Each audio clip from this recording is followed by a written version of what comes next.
ሙዚቃ ከመሰማቱ በፊት ድምጽ ሊያወጣ ይችላልንም? አንድም ዜማ አንድም ስንኝ ከስቱዲዮ ሳይወጣ ሀገር ሊያነጋግር ሚዲያውን ሊያናውጥ የብዙዎችን ልብ ሊሰርቅ ይችላልንም? በርግጥ መልሱ አዎ ከሆነ ሊሆን የሚችለው በአንድ ሰው ላይ ብቻ ይሆናል። የዘመናችን የጥበብ ንጉስ ቴዎድሮስ ካሳሁን ገርማሞም። ሰላም ጤና ይስጥልኝ የተከበራችሁ የቻናላችን ቤተሰቦች፣ ዛሬ ይዘንላችሁ የቀረብነው ጉዳይ የይዘት ትንተና አይደለም። ከመጪው ሀገራዊ ምርጫ በላይ የኢትዮጵያውያንን ትኩረት ስለሳበው ስለሚጠበቀው ስለታገደውና ዳግም በራሱ መንገድ ስለፈነዳው አዲሱ የቴዲ አፍሮ አልበም ኢትዮሪካ ጥልቅ ትንተና እናደርጋለን። ከሰዋሰው መልቲሚዲያ ውል መፍረስ ጀርባ ያለው እውነተኛ ምክንያት ምንድነው?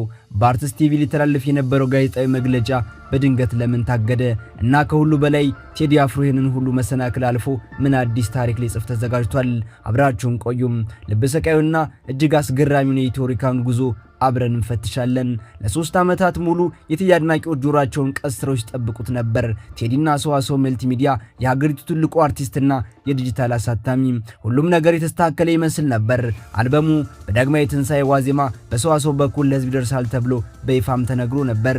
ነገር ግን ድንገት ያልተጠበቀ ዜና ተሰማ። ውሉ ፈረሰም። ለምን? ትልቁ ነጥብ ያለው እዚህ ጋር ነው።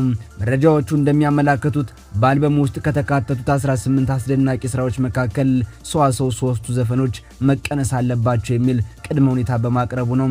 የቴዲ አፍሮን ስራ ግጥምና ዜማውን ራሱ አምጦ የወለደውን ጥበብ ይህ ይውጣ ይህ ይቅር ብሎ መወሰን እንዴት አይነት ጥያቄ ነው? ቴዲ አፍሮ ግን ጥበብን በገንዘብ ሚዛን የሚያሰላ ሰው አይደለም። በፍጹም ዓለም ከተቆረጠ ጥበብ ሙሉ የሆነ ነፃነትን መረጠ። አስቀድሞ የተከፈለውን የቅድሚያ ክፍያ ሙሉ በሙሉ ለድርጅቱ በመመለስ ነፃነቱን አወጀ። አርቲስቱ ከገንዘብ ይልቅ ለሙያው ለመብቱና ለስራው ነፃነት የሚሰጠውን ቅድሚያ የሚያሳይ ተግባር አረጋገጠ። የመለያየት ምንም እንኳን በሰላማዊ መንገድና በስምምነት የተጠናቀቀ የሰለጠነ አካሄድ ቢሆንም በሰዋሰው መልቲሚዲያ ተቋማዊ አሰራር ላይ ግን ትልቅ ጥያቄ አስነስቷል።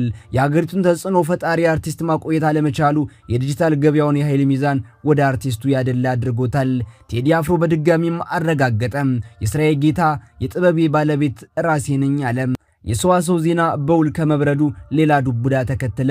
ሚያዝያ 6 ቀን 2018 ዓ.ም የአርቲስት ቴሌቪዥን ጣቢያና የድምፃዊ ማኔጅመንት በጋራ ባደረጉት ስምምነት መሰረት አርቲስት ቴሌቪዥን የኢትዮሪካ አልበም ብቸኛ የሚዲያ አጋር ሆኖ ጋዜጣዊ መግለጫውን በቀጥታ ለማስተላለፍ ዝግጅቱን አጠናቆ ነበር። ነገር ግን ምክንያቱ በውል ባልታወቀ ሁኔታ ጋዜጣዊ መግለጫው በይፋ ታገደ። ማን ያገደው? ለምንስ ታገደ? እነዚህ ጥያቄዎች አሁንም በአየር ላይ የተንጠለጠሉ ናቸው። ይሁን እንጂ ይህ እገዳ የቴዲን ድምጽ ከማፈን ይልቅ የጉጉቱን መጠን እጥፍ ድርብ አድርጎታል። ጋዜጠኛ ነብዩ ስራኪን እውነት በተመለከተ የተናገረው እጅግ ጥልቅ አባባል አለ። እንዲህ ይላል። ቴዲ በቀለም ልታጠፋው የማትችለው ሽበት ነው። በቀለም ልታጠፋው ልትደብቀው ብትሞክር ከስር በጥበብ በእርጋታ ይፈካል። ተደብቆ መጉላት ይችልበታል። በምላጭ ልታጠፋው ስትለፋ ጭራሹን ይበዛል። በጥቁር ሻሽ የማታስረው የሀገር ሽበት አትልፋ። ቴዲ ወጣት መሳይ ሽማግሌ ነው። ለመጥፋት ስንቃረብ በግጥም መክሮ በዜማ አራርቶ ከልባችን የሚያስታርቀን ወጣት መሳይ ሽማግሌ ምንኛ ድንቅ አገላልጽ ነው።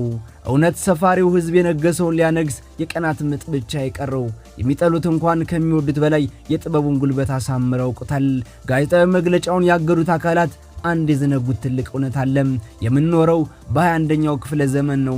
ሚዲያ ማለት በጣት የሚቆጠሩ የቴሌቪዥን ጣቢያዎች ብቻ የሆነበት ዘመን አብቅቷል። እንደ ኮሙኒኬሽን ባለሙያዎች ትንታኔ በዚህ እገዳ ቴዲ አፍሮ አትርፏል እንጂ አልከሰረም። ቢፈልግስ አሁን ምን ሊያደርግ ይችላል? አማራጮቹ ማለቂያ የላቸውም። ቴዲ አፍሮ በራሱ የዩቲዩብ ቻናል በሚሊዮኖች በሚቆጠሩ ተከታዮች ፊት ከፕሮዳክሽን አባላቱ ጋር ሆኖ በቀጥታ መግለጫ መስጠት ይችላል። ይህ ከማንኛውም የቴሌቪዥን ጣቢያ በላይ ተመልካች አለው። በፌስቡክ፣ ኤክስ፣ ትዊተርና ኢንስታግራም እንዲሁም ቲክቶክ ይፋዊ ንቅናቄዎችን መክፈት፣ ሌላም ደግሞ የጋዜጣዊ መግለጫውን በስነ ጽሑፍና በቪዲዮ አዘጋጅቶ በቀጥታ ለሚዲያ ተቋማትና አርታኢዎች በኢሜይል መላክ፣ ታዋቂ ግለሰቦችና ተጽዕኖ ፈጣሪዎች መልእክቱን በተደራጀ መልኩ ለህዝብ እንዲያደርሱ ማድረግ፣ የኢትዮጵያ ሙዚቀኞች ማህበርና መሰል ተቋማት አልበሙን የተመለከቱ የጋራ መግለጫ እንዲያወጡ ማድረግ። አየሩ የቴዲ አፍሮ ሆኗል። የፈለገውን በር ቢዘጉ ቴክኖሎጂ ሺ መስኮቶችን ከፍቶለታል። አልበሙ ኢትዮሪካ አስቀድሞ ቃል በገባው መሰረት በቀጣዩ ሚያዝያ 8 ቀን 2018 ዓ.ም በራሱ የዩቲዩብ ገጽና በሌሎች ዲጂታል መድረኮች ለህዝብ ይደርሳል። አርቲስቶች ከባህላዊና ወዛጋቢ አሳታሚዎች ይልቅ የራሳቸውን ፕላትፎርም የመቆጣጠር አቅማቸውን እያሳደጉ መምጣቱ ቴዲ በተግባር እያሳየን ይገኛል። ይህንን ሁሉ ተቋቁሞ ይህንን ሁሉ ተሻግሮ ለሚመጣው ቴዲ አፍሮ የእጅ ስራው ማሳያ የሆነው የወጣቱ ትውልድ ክብር ልብን ያሞቃል። ድምፃዊ ያሬድ ነጉ ለቴዲ አፍሮ ያስተላለፈው መልእክት የብዙዎቻችን ስሜት የሚወክል ነው። የትውልድ ድምፅ፣ የጥበብ ትንሣኤ፣ አባጣ ጎርባጣ በበዛበት የሀገራችን የኪነ ጥበብ ጎዳና በጽናት በመጓዝ ከደረስክበት ክብር መድረስ ለምንወድህና ለምናከብርህ ከደስታ ባለፈ ለኛ ትልቅ መነቃቃትና ትምህርትን ሰጥቶናል። አዎ ካንተ ብዙ ተምረናል።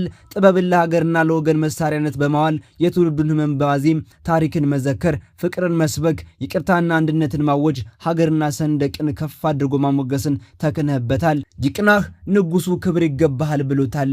የከሙያ ጋር ብቻ ሳይሆን ቴዲ አፍሮ ትውልድ ላይ ካሳረፈው አሻራ የሚመነጭ እውነተኛ ምስክርነት ነው። ቴዲ አፍሮ ሙዚቀኛ ብቻ አይደለም፣ የታሪክ ማህደር፣ የፍቅር ሰባኪና የሀገር አንድነት አቀንቃይ ነው።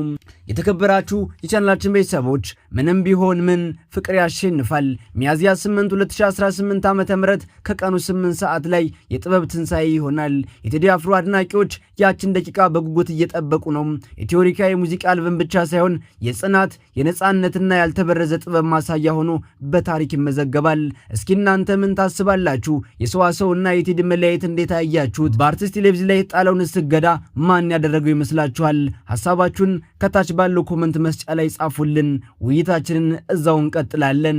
ይህንን ትንታኔ ከወደዳችሁት ላይክ ማድረጋችሁን አትዘንጉ።